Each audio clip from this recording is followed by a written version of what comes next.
What's the meaning of crate?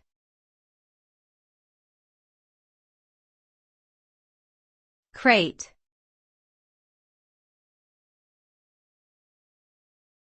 Crate.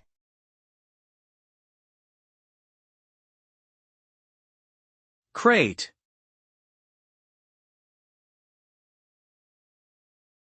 Crate.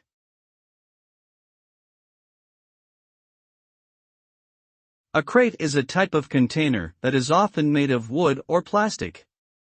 It is typically rectangular in shape and used to transport or store goods such as fruits, vegetables, or other types of merchandise. Crates are commonly used in industries such as agriculture, manufacturing, and shipping. They may also be used for storage or display purposes in retail settings.